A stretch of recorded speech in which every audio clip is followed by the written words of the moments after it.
నమస్కారం. MR news కి స్వాగతం. నేను మీ సరిత. సైబర్ నేరాలపై నెల్లూరు జిల్లా కావలిలో ది కిరాణా మర్చెంట్ అసోసియేషన్ అధ్యక్షుడు బలసా ప్రసాద్ ఆధ్వర్యంలో వ్యాపారస్తులతో కలిసి 1వ పట్టణ పోలీస్ స్టేషన్ సిఐ ఫిరోజ్ కు ఫిర్యాదు చేశారు.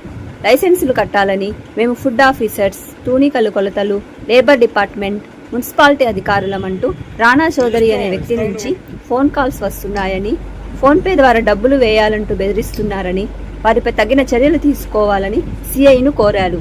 ఈ సందర్భంగా అసోసియేషన్ అధ్యక్షులు బలసా ప్రసాద్ వ్యాపారస్తులకు ధైర్యం చెప్పి నేను అండగా ఉంటానని భరోసా కల్పించారు. ఇలాంటి ఫేక్ ఫోన్లు వచ్చిన ఎడల సమిష్టిగా కలిసి ఎదుర్కొందామని తెలిపారు. ఈ విషయం తెలిసిన వెంటనే కావలి ఎమ్మెల్యే కావ్య కృష్ణారెడ్డి మీరు వెంటనే పోలీస్ స్టేషన్లో ఫిర్యాదు చేయండి, నేను మీకు అండగా ఉంటానని భరోసా ఇచ్చారు. ఈ సందర్భంగా కావలి ఎమ్మెల్యేకి అసోసియేషన్ సభ్యులు కృతజ్ఞతలు తెలియజేశారు. ఈ కార్యక్రమంలో అసోసియేషన్ గౌరవ అధ్యక్షులు తిరుపాలు, కమిటీ మరియు అసోసియేషన్ సభ్యులు, ప్రముఖ వ్యాపారస్తులు డాక్టర్ ప్రాదర్తి నాగరాజు పాల్గొన్నారు. చెప్పడం, మున్సిపాలిటీ ద్వారా కానీ ఈ విధంగా ఫోన్లు చేయడం, మేము బెదిరియడం, మమ్మల్ని బెదిరియడం, మీరు ఫోన్ పే ద్వారా డబ్బులు కట్టాలి, మీరు ట్రేడ్ లైసెన్స్ కట్టలేదు, రెన్యువల్ చేయలేదనో, లేదంటే డిపార్ట్మెంట్ ద్వారా లేబర్ డిపార్ట్మెంట్ కి లైసెన్స్ కట్టలేదనో, ఈ విధంగా ఫోన్లు చేయడం, బెదిరియడం అనేది జరుగుతుంది. దీని గురించి మేము 2 నెలల క్రితమే ఎమ్మెల్యే గారికి చెప్పడం జరిగింది. ఆయన ఆ రోజు కూడా స్పందించి మన సిఐ గారికి చెప్పడం జరిగింది. ఆ రోజు సిఐ గారు వాళ్ళని మందలేయడం, మనిషిని దొరకడం, వాళ్ళకి గట్టిగా వార్నింగ్ ఇవ్వడం కూడా జరిగింది. గత 2 నెలల కిందట కావలి మున్సిపాలిటీ డిపార్ట్మెంట్ ట్రేడ్ లైసెన్స్ మీరు కట్టలేదు, మీరు కట్టాల్సిందని చెప్పి, లేదా రెన్యువల్ లైసెన్స్ కట్టలేదని చెప్పి బెదిరియడం జరిగితే మేము మున్సిపాలిటీ వాళ్ళ కమిషనర్ గారితో మాట్లాడడం జరిగింది. సార్ కూడా స్పందించి మేము దీన్ని గట్టిగా ఇష్యూ చేసుకుంటామండి, మేము దీన్ని ఏ విధంగా సాల్వ్ చేసి మీకు న్యాయం చేస్తామని చెప్పడం జరిగింది. అప్పుడు సిఐ గారితో కమిషనర్ గారితో మాట్లాడడం జరిగింది. ఆయన కూడా ఆ రోజు స్పందించి సిఐ గారు ఇమీడియట్ గా యాక్షన్ తీసుకొని వాళ్ళని పట్టుకోవడం కూడా జరిగింది. బట్ మళ్ళీ ఒక 1 మంత్ బ్యాక్ ఫుడ్ ఇన్స్పెక్టర్ అని చెప్పి మళ్ళీ ఫోన్ చేయడం జరిగింది. ఆ రోజు కూడా ఈ విధంగా ఫోన్ చేయడం, ప్రతి ఒక్క షాపు సభ్యుని భయపెట్టడం, ఏ విధంగా అంటే షాపులలో భయపెట్టడం, ఒక కిరాణా షాపుల అసోసియేషన్ కిరాణా షాపు సభ్యులనే బెదిరియటం, అది ఏందో నాకు అర్థం కావాలి. కిరాణా షాపులు అంటే ఏ విధంగా ఉంటున్నారో ఏందో నాకేం అర్థం కావట్లా.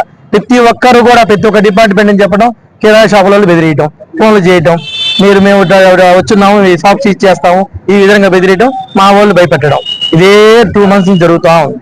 1 మంత్ బ్యాక్ ఫుడ్ డిపార్ట్మెంట్ అని చెప్పి ఫోన్ చేశారు. మేము డిపార్ట్మెంట్ వాళ్ళు ఫోన్ చేసాం. ఫుడ్ డిపార్ట్మెంట్ వాళ్ళు ఏమన్నారంటే ఇది మా సమస్య, ఇది ఫుడ్ డిపార్ట్మెంట్ వాళ్ళు కాదండి, మీకు ఫేక్ కాల్స్ వస్తున్నాయి, మీరు జాగ్రత్తగా ఉండండి, మేము కూడా ఫాలోఅప్ లో ఉంటామని చెప్పడం జరిగింది. అందరితో ఆ రోజు అందరికి ఫోన్ చేయడం, మా అసోసియేషన్ లో గ్రూపుల్లో పెట్టడం, ప్రతి ఒక్క గ్రూపుల్లో సెండ్ చేసి అందరూ కూడా అప్రమత్తంగా ఉండడం జరిగింది. నిన్నటి రోజు లేబర్ డిపార్ట్మెంట్ అని చెప్పి రాణా చౌదరి అనే అతను ఫోన్ చేయడం జరిగింది. ఫోన్ చేసి సభ్యులు బెదిరియడం, షాపుల దగ్గరికి వచ్చారని చెప్పడం, మీరు రాణా సీజ్ చేస్తామని చెప్పడం, రాకపోతే ఈ విధంగా బెదిరింపు కాల్స్ వస్తున్నాయి. ఇది ఏంది, ఎంతవరకు ఇది అని చెప్పి మేము కూడా ఫాలో గట్టిగా ఉన్నాం. రాత్రి అంతా వాటి కోసం ప్రయత్నించాం, దొరకల. ఈ రోజు మార్నింగ్ మళ్ళీ షాపుల దగ్గరికి వెళ్ళటం, అది ఏ షాప్ అయినా కానీ షాపుల దగ్గరికి వెళ్ళటం, లేదంటే ఇంకో దగ్గర పోవటం, మేము పలానా డిపార్ట్మెంట్ వస్తున్నాము, మీరు లైసెన్స్ కట్టలేదు, మీరు లేబర్ లైసెన్స్ తీసుకోలేదు, మీ షాపులో వర్కర్స్ ఎంతమంది ఉన్నారు, ఈ విధంగా బెదిరించేదిను వాళ్ళని అడగడం జరుగుతుంది. లేదంటే ఫోన్ పే నెంబర్ ఇవ్వడం, ఫోన్ పే కొట్టడం అని చెప్పి వస్తా ఉంది. ఈ రోజు దీన్ని గట్టిగా ఇష్యూ చేసి మన ఎమ్మెల్యే గారికి మాట్లాడడం జరిగింది. ఎమ్మెల్యే గారు దాన్ని స్పందించి ఇమీడియట్ గా మీరు కేసు పెట్టండి, నేను మాట్లాడతాను, మీ ముందు నేను ఉంటాను, మీ షాపులోకి ఏం జరిగినా సరే నేను ముందు నడిపి మాట్లాడతానని చెప్పి ఆయన కూడా గట్టిగా మాకు న్యాయం చేయడం జరిగింది. అలాగే సిఏ గారితో కూడా కంప్లైంట్ వనిత పత్రం వేయడం జరిగింది. సిఏ గారు బాగా స్పందించారు.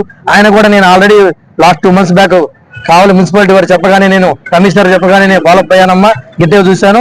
మళ్ళీ ఈ రోజు ఇది జరుగుతుంది కాబట్టి ఈసారి గట్టిగా కూడా వాడిని ఏ విధంగా చేయాలి, వాడు ఎక్కడ ఉంటాడు ఏందని గట్టిగా పట్టుకొని మీ ముందు నుంచి మేము మీకు తగిన న్యాయం చేస్తామని చెప్పి మాకు ఎంతో గొప్పగా చెప్పడం, ఎంతో భరోసా ఇవ్వడం జరిగింది. ఇందుకోసం మాకు కృషి సహకరించినట్టు మా అసోసియేషన్ కమిటీ సభ్యులు కానీ, మా అసోసియేషన్ సభ్యులు కానీ, మీడియా మిత్రులు సోదరులకి అందరికి కూడా ప్రత్యేక ధన్యవాదాలు తెలుసుకుంటూ సెలవు తీసుకుంటాం.